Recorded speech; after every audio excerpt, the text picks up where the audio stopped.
So, leadership in crisis, risk and emergency management is one of the most critical responsibilities of public administrators because it directly affects public safety, organizational stability, and the continuity of essential government services. In time of crisis, such as natural disasters, no, public health emergency, infrastructure failures, or security threats, you as leaders must demonstrate sound judgment, rapid decision, and effective coordination with multiple stakeholders.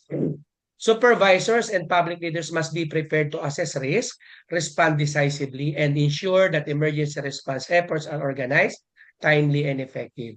Crisis leadership requires not only technical competence po, but also emotional stability and ethical responsibility and the ability to inspire confidence among employees in the public.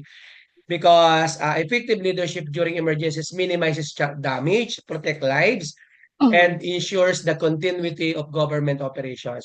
So public administration minimizes damage, protects lives, and ensure the continuity of government operations.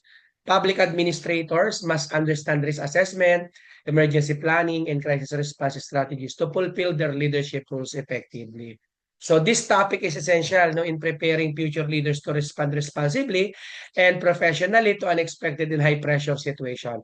At this point, I invite our presenter to discuss the principles, strategies, and practices or leadership practices involved in crisis, risk, and emergency engagement and management. Go ahead. Good day po, Dean and classmates. Today I will be discussing the leadership in crisis, risk, and emergency management in the public sector. So the Philippines is widely recognized as one of the most disaster-prone countries in the world. We face typhoons, earthquakes, volcanic eruptions, floods, and even global health emergencies such as COVID-19. Beyond natural hazards, the public sector also deals with economic shocks, political instability, and security threats. These realities make crisis leadership not optional but essential. In moments of crisis, leadership becomes the critical determinant of outcomes. Systems may exist, policies may be in place, but without decisive, ethical, and competent leadership, even the strongest frameworks can fail. For us, as executives and supervisors in public administration, crisis leadership is not just theoretical, it is a core professional competency. To better understand leadership in this context, let me first clarify three related concepts.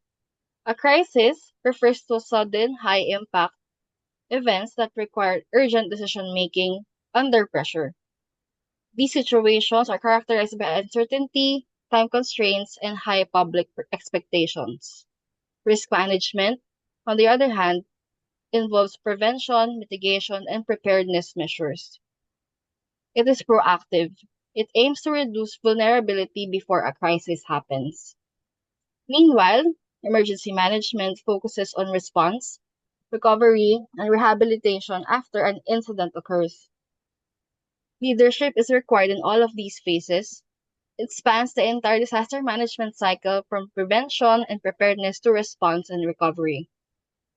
Effective leaders do not only react, they anticipate, prepare, coordinate, and learn. In the Philippines, our disaster governance is anchored on Republic Act number 10121 or the Philippine Disaster Risk Reduction and Management Act of 2010. This law institutionalized a comprehensive, multi-level disaster management system. It established the National Disaster Risk Reduction and Management Council, or the NDRRMC, and clarified the roles of national government agencies and local government units. Under this framework, public officials carry command responsibility and accountability. This means that leadership during crisis is not discretionary, it is mandated by law. Executives are expected to provide policy direction and resource mobilization, while supervisory leaders ensure operational effectiveness on the ground. The legal framework provides structure, and leadership gives it life. Crisis leadership operates at multiple levels. At the executive level, leaders are responsible for interagency coordination, policy direction, mobilization and allocation of public resources, and public communication and trust building. Executives set the strategic tone. They define priorities and communicate stability. At the supervisory level, leaders focus on operationalizing executive directives, ensuring readiness and effectiveness of frontline personnel, managing stress, morale, and discipline during emergencies, and upholding ethical standards and accountability. Supervisory leaders translate policy into action. They ensure that strategies are implemented effectively and efficiently and ethically. In crisis situations, both levels must function cohesively. A disconnect between executive intent and supervisory execution can cost lives. A significant case in the country, the Philippine crisis leadership, is the Super Typhoon Yolanda, internationally known as Haiyan. The disaster, this disaster exposed major coordination and leadership challenges. There were gaps in communication, delays in aid distribution, and confusion in command structures. However, it also provided valuable lessons. First, preparedness must be institutionalized, not improvised. Second, communication must be clear, consistent, and transparent. Third, command responsibility must be clearly defined to avoid overlapping authority. From Yolanda, we learned that crisis leadership requires not only courage but system-wide coordination and accountability. Institutional learning became essential after this event. Another major crisis was the COVID-19 pandemic. Unlike sudden natural disasters, this crisis was prolonged and complex. It tested not only emergency response systems but governance capacity as a whole. Several leadership lessons emerged. First, the importance of science-based and evidence-informed decision-making. Leaders had to rely on health experts and epidemiological data. Second, transparency and consistency in public communication were critical. Mixed messages undermine trust. Third, leaders had to balance competing interests, public health, economic stability, and civil liberties. Lastly, the pandemic highlighted the importance of a whole of government and whole of society approach. Crisis management cannot be siloed. It requires coordination across agencies and collaboration with the private sector and civil society. This crisis demonstrated that leadership during prolonged emergencies requires endurance, adaptability, and ethical judgment. Despite legal frameworks and institutionalized reforms, challenges remain. There is often bureaucratic fragmentation and overlapping mandates among agencies. Political interference can undermine technical decisions. There are capacity disparities among local government units. Some LGUs are well equipped while others lack resources and trained personnel. Information management gaps also hinder effective coordination. These structural challenges mean that leadership must go beyond compliance. Leaders must navigate complexity, manage stakeholders, and sustain public trust, even under pressure. To strengthen crisis leadership in the public sector, several measures are necessary. First, continuous leadership development and crisis simulations are crucial. Preparedness cannot be theoretical, it must be practiced. Second, after-action reviews and institutional learning mechanisms should be institutionalized. Every crisis must generate lessons for improvement. Third, accountability and performance monitoring systems must be reinforced, so crisis response must be evaluated based on measurable outcomes. And finally, capacity building initiatives for local government leaders must be prioritized. Decentralized governance means local leaders are frontline crisis managers. Leadership competence must be developed deliberately and not assumed.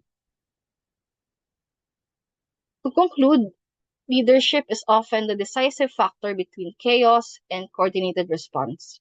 between public panic and public trust, between failure and resilience.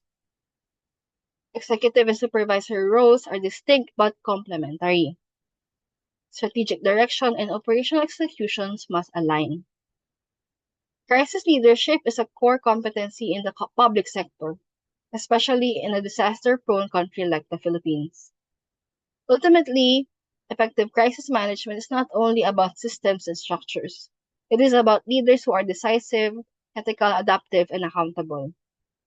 As public sector leaders, our responsibility is to ensure that when crisis strikes, our institutions are not only prepared, but led with competence and integrity. A reference po. Thank you po for your time and attention.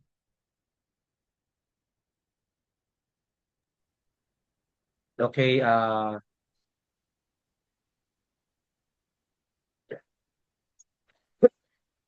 leadership in crisis risk and emergency management requires no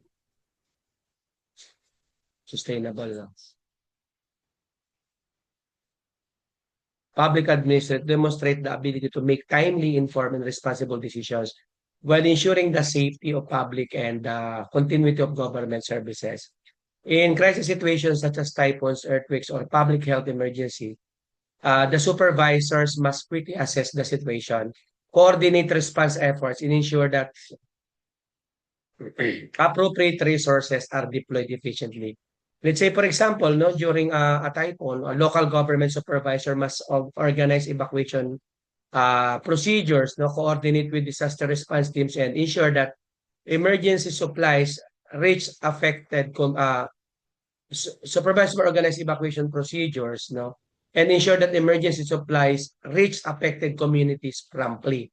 So effective crisis leadership also involves risk management, which include identifying potential threats, no, preparing contingency plans, and implementing preventive measures to minimize damage and disruption. So supervisors in public hospital, for instance, must prepare emergency protocols for disease outbreaks to ensure readiness and effective response. So a strong leadership during emergencies also requires effective communication and coordination, no, with various stakeholders, including government agency, emergency responders, and the community.